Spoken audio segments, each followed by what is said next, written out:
Meus amados irmãos, a paz do Senhor Jesus, que maravilha poder estar aqui novamente com vocês, uma vez mais para estarmos estudando um pouco sobre a palavra de Deus. Desta feita, nós estaremos estudando mais uma lição da Escola Bíblica Dominical.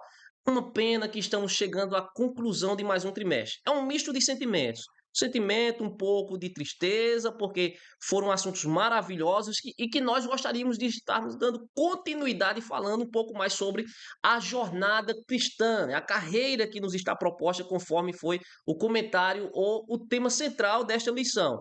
Mas também vem um sentimento de alegria também, é um misto de sentimentos, como eu falei a priori, porque o sentimento de alegria é a satisfação em termos cumprido e concluído mais um trimestre para a glória de Deus e de estarmos também iniciando um outro trimestre a partir do próximo mês, o mês de julho, para a glória de Deus. No entanto, esse próximo domingo nós estaremos estudando a última lição desse trimestre aqui, que está baseada no tema central, a cidade celestial. É o tema da nossa última lição: chegamos à consumação da jornada, da caminhada cristã.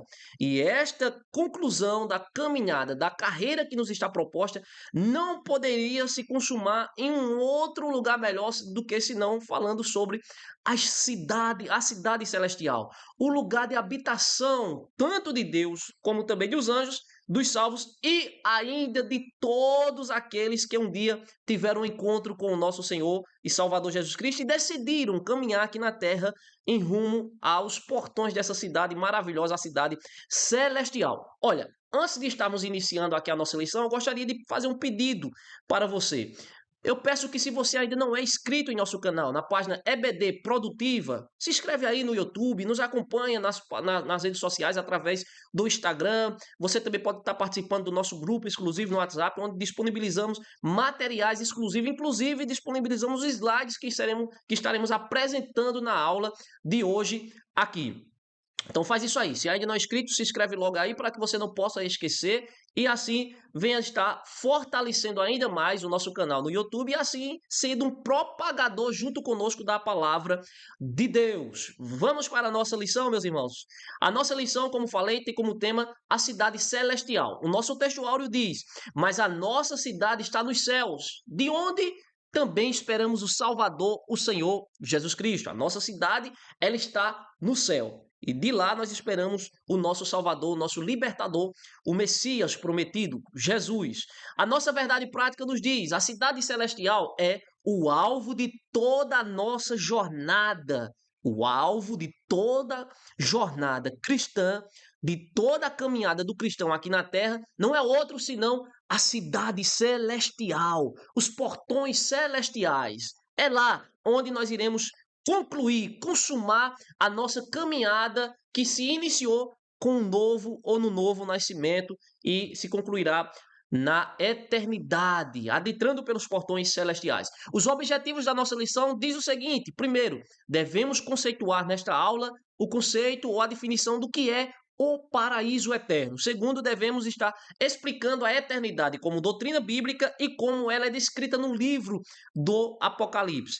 Terceiro e último objetivo que temos nesta aula é estarmos conscientizando a respeito do estado final de todos os santos.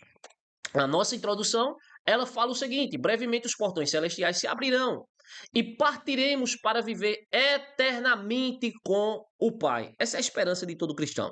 Semana passada, na aula anterior, nós falamos na lição de número 12 sobre a bendita esperança do cristão. E a bendita esperança do cristão, ela não se consiste nas coisas terrenas, mas se consiste nas coisas eternas. Se consiste em aguardar ansiosamente a volta do seu Redentor, a volta do nosso Libertador, Jesus Cristo, para nos levar a estarmos adentrando pelos portões celestiais. Filipenses capítulo 3, versículo de número 20, o apóstolo Paulo ele falou sobre isso. Ele diz o seguinte, veja só a expressão na versão da Bíblia judaica. Ele diz: "Nós, porém, somos cidadãos do céu, de onde esperamos o libertador, o Senhor Jesus, o Messias." De onde é que nós aguardamos o Senhor Jesus? De onde é que nós aguardamos o nosso libertador? Dos céus. Porque assim como nós somos cidadãos dos céus, nós aguardamos o Senhor Jesus vindo dos céus também para nos buscar e nos levar para habitarmos eternamente com Ele. E Jesus fez uma promessa, e uma das promessas que Jesus fez, foi uma das muitas promessas que Jesus fez, foi justamente vir buscar o seu povo para estar habitando eternamente na casa do Pai celestial. E o apóstolo Paulo, ele disse que nós aguardamos essa bem-aventurança, né? Os discípulos, no momento da ascensão de Jesus, quando Jesus estava subindo aos céus para voltar para o lado do Pai celestial, os discípulos ficaram ali, né, naquela situação, atônitos, olhando, perplexos. Jesus subindo diante dos seus olhos, né, sendo assunto aos céus, e os anjos chegaram do lado dos discípulos, tocaram naqueles anjos. Foi preciso o anjo chegar, tocar no ombro daqueles discípulos e dizer para aqueles discípulos o seguinte: varões galileus, por que vocês estão olhando para o céu? Se este que vocês estão vindo subir, vocês verão ele um dia voltar novamente para buscá-los, para estarem com Cristo eternamente. Nós aguardamos essa bem-aventurança, essa é a bendita esperança do cristão. O apóstolo Paulo falou isso também para os crentes em Filipos, os filipenses. O primeiro tópico principal da nossa lição fala sobre o paraíso eterno. E a expressão paraíso eterno traz como uma definição o que nós podemos mencionarmos como uma morada de Deus, como a morada dos anjos, como a habitação dos salvos, conforme o próprio apóstolo Paulo escreveu em uma das suas epístolas, segundo a Coríntios, capítulo de número 12, versículo 2 ao versículo 4, ele fala sobre isso. Jesus, ele fez uma promessa de um paraíso, de um lugar de descanso e de gozo eterno. E ele fez essa promessa no momento da sua crucificação, em Lucas capítulo 23, versículo 43, está registrado isso. Fez a promessa para o ladrão que estava ao seu lado na cruz, no momento da crucificação. E ele disse para aquele homem: hoje mesmo você estará comigo no paraíso. Jesus assim cumpriu, porque no momento da sua morte, o seu corpo desceu à sepultura, mas o seu espírito subiu para o lado do Pai celestial. E assim, ele cumpriu com aquela palavra que ele estava falando ali para o ladrão que estava ao seu lado no momento da crucificação. E essa promessa diz respeito também a todos os salvos em Cristo Jesus. Essa promessa ela foi prontamente cumprida, pois por ocasião da morte de Jesus, o seu corpo, como já falei, desceu à sepultura, mas o seu espírito foi para o Pai celestial. O que é a cidade celestial? Agora, antes de falarmos sobre o que é cidade, até porque a lição ela propõe falarmos sobre a cidade celestial, antes de falarmos sobre cidade, eu gostaria de trazer uma rápida definição do que é ou o que é que significa a palavra cidade. A referência à cidade ela aparece com frequência na Bíblia Sagrada. E além do seu significado comum, que é justamente uma aglomeração de casas e um lugar de convivência, né? O que é a cidade? Uma cidade é um lugar de aglomeração de casas, é um lugar de convivência entre pessoas, né? Em um mesmo espaço ali, de, compartilhando de um mesmo espaço geográfico e vivendo de forma harmônica, né? Pelo menos é isso que se espera. Então essa é uma definição comum. Agora, aparece na Bíblia Sagrada também com frequência e fala sobre o lugar da morada de Deus. Fala sobre o lugar da habitação de Deus, fala sobre o lugar da habitação dos anjos e até mesmo dos salvos em Cristo Jesus, né?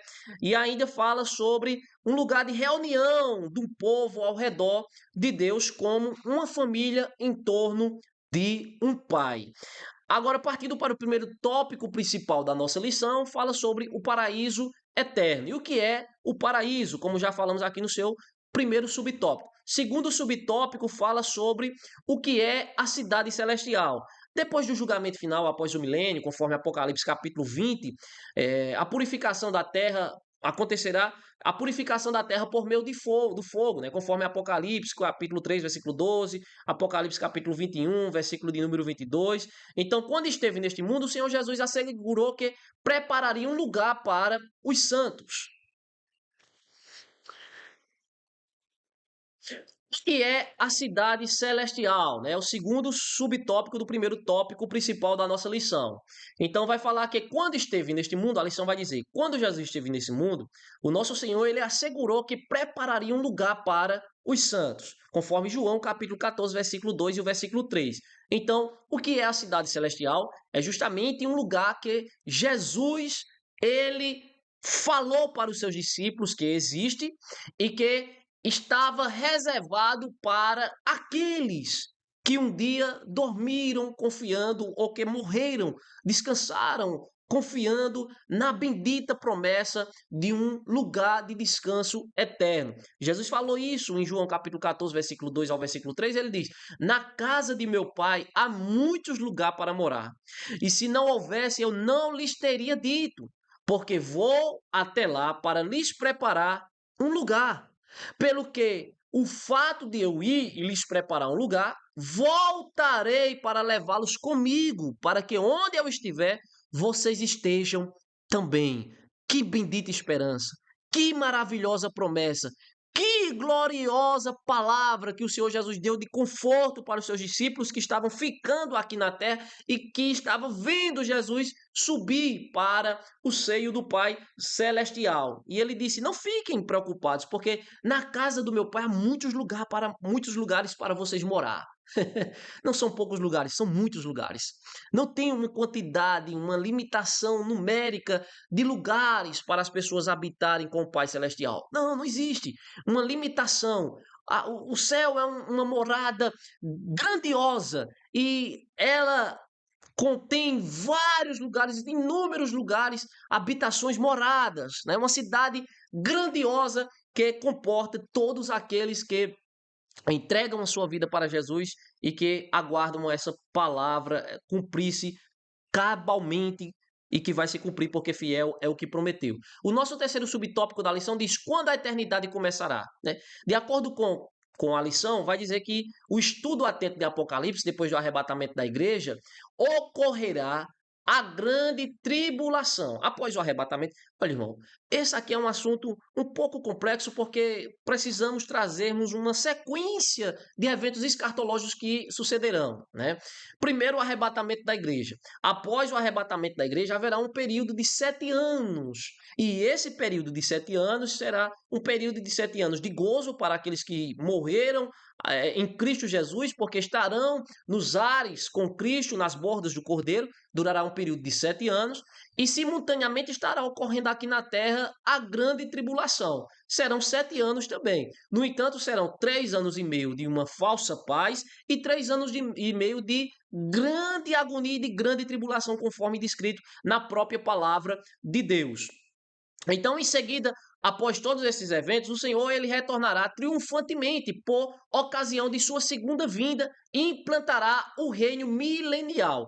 Após o arrebatamento da igreja, após a grande tribulação simultaneamente que estará ocorrendo aqui na terra enquanto a igreja está nos ares, após esse período, o Senhor ele retornará com a sua igreja e implantará aqui na terra o período que nós chamamos de reino milenial. Então, depois desse milênio que ocorrerá, a palavra milênio já está propondo um período de 1000 anos de governo de Jesus aqui na Terra, e depois desse milênio entraremos num glorioso estado eterno. Após o milênio, após o momento da consumação que ocorrerá justamente durante a conclusão desse período milenial, nós entraremos no estado eterno. Então, a eternidade ela começará após o período milenial, né? Após esses eventos descritos aqui. O segundo tópico principal da nossa lição fala sobre o eterno e perfeito estado. Já vimos aqui o que é o paraíso, que é o lugar daqueles que morreram em Cristo Jesus.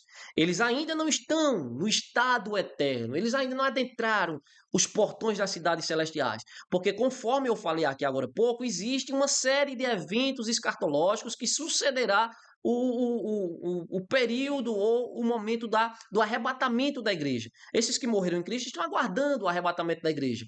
E após o período do arrebatamento da igreja, haverá a grande tribulação, as bordas do Cordeiro, como já falamos aqui, e depois a implantação do reino milenial do próprio Senhor Jesus Cristo. Após a conclusão do período do reino milenial, haverá, sim, o estado eterno. Lógico que antes de estarmos adentrando os portões celestiais, para estarmos eternamente, né, no estado eterno, ainda ocorrerá outros eventos descritos na palavra de Deus, como, por exemplo, o juízo final, né, que será o juízo do grande trono branco, onde a própria Bíblia diz que todo joelho irá se dobrar. Aqueles que estiverem vivos naquela ocasião e aqueles que já tiverem morrido também, eles ressuscitarão para serem julgados pelo próprio Senhor Jesus. Então, após esses estados, após esses eventos, melhor dizendo, escatológicos, ocorrerá o eterno e o perfeito estado, conforme descrito na palavra de Deus. Olha, irmãos, eu sei que essa lição, ela talvez soe como algo difícil de compreensão. No entanto, o professor ele precisa ter muita habilidade para que em sala de aula ele possa estar colocando cada evento escatológico em seu devido lugar para que não haja confusão na cabeça e na mente do seu querido aluno. No entanto, conforme a palavra de Deus, nós podemos ter uma clareza imensa sobre aquilo que vai acontecer. O estado perfeito, à luz da doutrina bíblica, de Gênesis a Apocalipse, há um propósito divino na consumação dos séculos, onde tudo ocorrerá por ocasião da segunda vida de Cristo após o milênio, em que serão estabelecidos um novo céu e uma nova terra, conforme Apocalipse capítulo 21 e o versículo de número 1. Olha o que a palavra do Senhor diz. Vou ler aqui na versão judaica. Diz: Então vi um novo céu e vi uma nova terra, pois o antigo céu e a antiga terra tinham passado e o mar não estava mais ali. Apocalipse capítulo 21, versículo de número 1. Então veja que é um momento de transformação.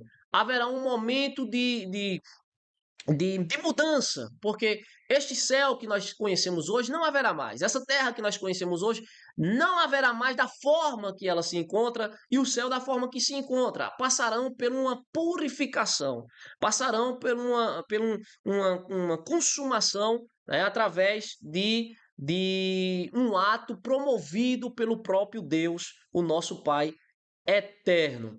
A nossa lição diz ainda: o estado perfeito à luz de Apocalipse. Apocalipse capítulo 22 e o versículo 1 ao versículo 5 nos mostra um estado perfeito, né? E conforme este capítulo de Apocalipse, capítulo 22, versículo 1 ao versículo 5, nós encontramos da seguinte forma, à luz da Bíblia Sagrada: a vida eterna não terá males algum. Será uma vida eterna sem males, porque a própria palavra diz que lá não haverá mais maldição contra alguém.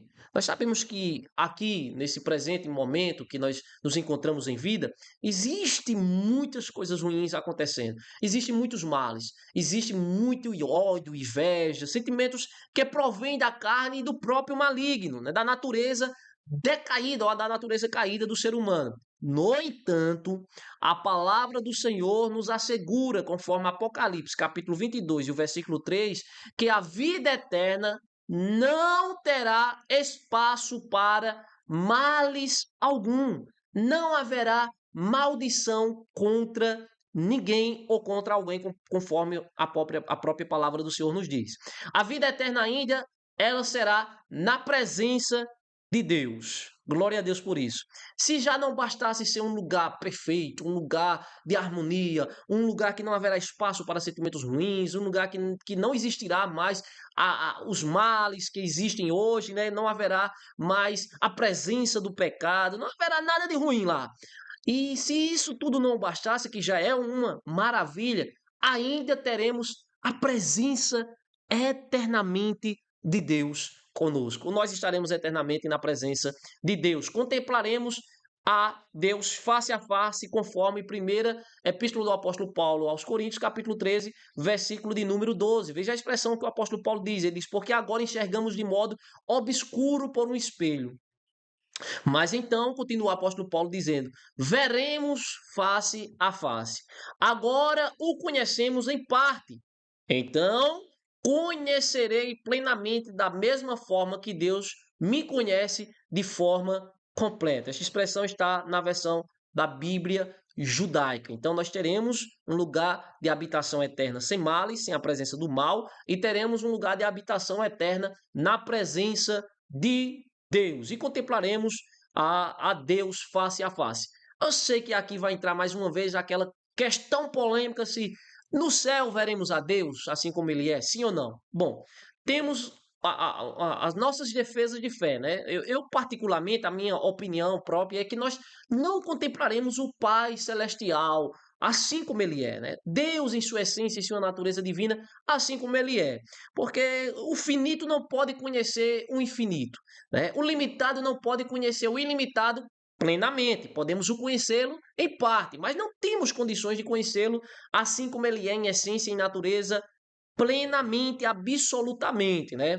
Aí você diz assim, mas e aí? O que é que o apóstolo Paulo quis dizer quando disse que nós o veremos face a face? Olha, irmãos, o próprio Jesus, enquanto esteve aqui na terra, um dos seus discípulos, Filipe, se não me falha a memória, o apóstolo Filipe chegou para Jesus e disse assim, Senhor, mostra-nos o Pai e isso nos será o suficiente.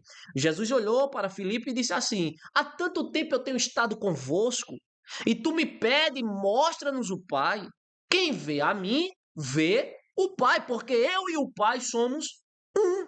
Palavras do próprio Senhor Jesus Cristo. Então, se na eternidade nós vamos contemplar Jesus face a face, então nós estaremos contemplando o Pai no Filho.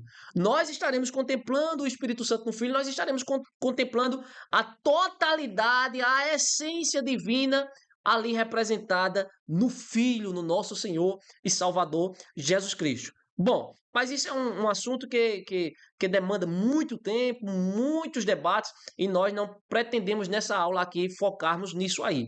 Vamos adiante, porque a palavra, a lição aqui propõe o terceiro tópico principal, que é o estado final de todos os santos. Qual é o estado final de todos os santos? O primeiro subtópico diz: o que todo crente deve saber. Todo crente salvo, detalhe, todo crente salvo. Porque nem todo crente é salvo, irmãos. Né?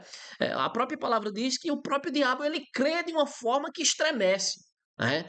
Então ele crê, ele é crente, ele acredita, né? Mas o crente salvo aí é uma coisa diferente, né? Uma questão distinta aí a ser colocada. E todo crente salvo ele deve esperar. Os santos de Deus, tanto do Antigo quanto do Novo Testamento, nunca viveram nesta terra com a ideia de permanecer nela eternamente. Olha, nem Moisés, nem Abraão, nem Isaac, nem os profetas, nem os apóstolos, eles nunca tiveram uma percepção de que iriam viver aqui na terra eternamente. Eles tinham uma percepção de que estavam aqui de passagem, estavam aqui como forasteiros, como peregrinos, em uma jornada em rumo a uma Canaã celestial. E todo crente salvo, ele precisa saber disso, que ele não está aqui na terra para viver eternamente aqui na terra. Ele está aqui na terra de passagem. Estamos no mundo, mas não somos do mundo. Não somos cidadãos eternamente terrenos. Nós somos cidadãos celestial. Nós estamos aqui na terra, é claro e evidente, cumprimos como o dever de qualquer cidadão comum enquanto estivermos aqui na terra, mas devemos ter essa percepção, essa consciência de que nosso lugar de habitação, a nossa pátria é a pátria celestial, a pátria eterna. Então, todo crente ele deve ter essa consciência de que está aqui apenas de passagem. Segundo subtópico diz assim: viveremos todos em unidade. Lá no céu, lá na eternidade, as pessoas tanto de Israel quanto da igreja serão reunidas, formando um só corpo de Cristo. E cumprindo-se assim plenamente dessa forma o que está escrito em Gálatas, capítulo 3, versículo 28. O apóstolo Paulo diz assim: nisso não há nem judeu, nem grego. Nós sabemos que aqui, meus irmãos, apesar de servirmos a um mesmo Deus, apesar de estarmos buscando, né, viver em comunhão com o mesmo Deus, lógico, aqueles que professam a mesma fé, o mesmo tipo de fé, mas nós sabemos que existe separações, né? Por exemplo, separações de ótica social, de ótica ética, de ótica linguística. Viveremos todos em unidade. Olha, as pessoas tanto de Israel quanto da igreja serão reunidas, formando um só corpo de Cristo, cumprindo-se assim o que Gálatas capítulo 3, versículo de número 28 diz. Olha a expressão do apóstolo Paulo lá. Ele diz assim: nisso não há nem judeu, nem grego. Então, nós sabemos que aqui, apesar de servirmos, lógico, aqueles que têm uma mesma confissão de fé que a nossa, né? Mas sabemos que há divisões, né? De povos, de línguas, de etnias, há divisões por condições, por classificações sociais. No entanto, meus irmãos, a palavra do Senhor nos promete que lá na eternidade será um lugar onde o estado será de unidade. Haverá um único povo, né? Haverá uma única língua, haverá um só povo, haverá uma única, um único corpo, que é justamente o corpo de Cristo. E seremos assim e viveremos assim eternamente. E nisso o apóstolo Paulo diz: não há judeu nem grego, não há distinção, separação na eternidade. Finalmente, em casa, estamos já concluindo a lição, e a lição diz: sabemos que nossa morada final não é aqui neste mundo, conforme já falamos agora há pouco, e nem tampouco é na sepultura, como aqueles que não acreditam em um estado eterno. Tem pessoas que dizem assim: não, depois que morre, acabou, né? Depois que morre, né? Ficou isso mesmo, ficou por isso mesmo. No entanto, a palavra do Senhor nos mostra que nós não estamos aqui na terra, né, para vivermos aqui eternamente, mas nós também não estamos com a consciência de que o nosso lugar é na sepultura. Por que não é? Sabemos que iremos passar pela sepultura, lógico, aqueles que não estiverem vivos na ocasião do arrebatamento da igreja do Senhor Jesus. Mas aqueles que morreram em Cristo Jesus, eles descerão à sepultura. Mas assim como Jesus ressuscitou, todos aqueles que morreram em Cristo Jesus também ressuscitarão. E eles ressuscitarão para estar com Cristo eternamente, em um só corpo, em unidade, em um só espírito, em comunhão na presença de Deus, sem a presença do pecado e longe da presença do mal. Então, finalmente, em casa, nós estaremos chegando ao fim da nossa jornada, ao destino final da nossa jornada, que é justamente a habitação na cidade celestial. O apóstolo Paulo, escrevendo aos Romanos capítulo 8, versículo 17, ele diz: ora, se nós somos filhos, nós somos herdeiros, herdeiros de Deus e co-herdeiros com Cristo. Se é de certo que se com Cristo nós sofremos, com Cristo nós seremos glorificados. Versículo 18 ele diz: eu tenho por certo que as aflições do tempo presente não há de se comparar com a glória que há de ser revelada no céu. Glória a Deus por isso. Hebreus capítulo 11, versículo 13, a expressão da palavra do Senhor também, fala o seguinte, diz que todas essas pessoas, quem? Os irmãos sabem que Hebreus capítulo 11 é justamente a apresentação da galeria dos heróis da fé. Abraão, Isaac, Jacó, tantos outros homens, servos de Deus que passaram aqui na terra, que peregrinaram também essa mesma jornada. E o autor, o escritor aos Hebreus, ele diz o seguinte: todas essas pessoas mantiveram a confiança até a morte. Eles confiaram até a morte. Eles acreditaram, eles persistiram até a morte. E eles acreditaram e persistiram até a morte sem terem recebido o que lhes foram prometido. Eles receberam uma promessa. No entanto, eles não receberam essa promessa aqui na terra enquanto estiveram em vida, que era a promessa de um lugar eterno, de uma habitação eterna. Mas eles morreram, eles foram até o fim nesta jornada, nesta caminhada cristã, acreditando, confiando, persistindo naquilo que foi prometido, mesmo que eles não viessem ter recebido aqui em terra. Mas a palavra do Senhor diz que eles apenas viram de longe e também cumprimentaram. Olha que expressão maravilhosa, né? A versão judaica nos diz assim: diz que eles viram de longe e apenas cumprimentaram. É como que eles estivessem avistando de longe pela fé e assinando para a cidade celestial, para o estado eterno com Deus e em Deus, enquanto eles reconheciam ser estrangeiros e residentes temporários aqui na terra. É como que eles estivessem avistando a eternidade, assim, ainda que de longe, pelos olhos, pelas lentes da fé, e estivesse assinando para a eternidade, dizendo: até daqui a pouco eu estarei aí, daqui a pouco eu chegarei aí.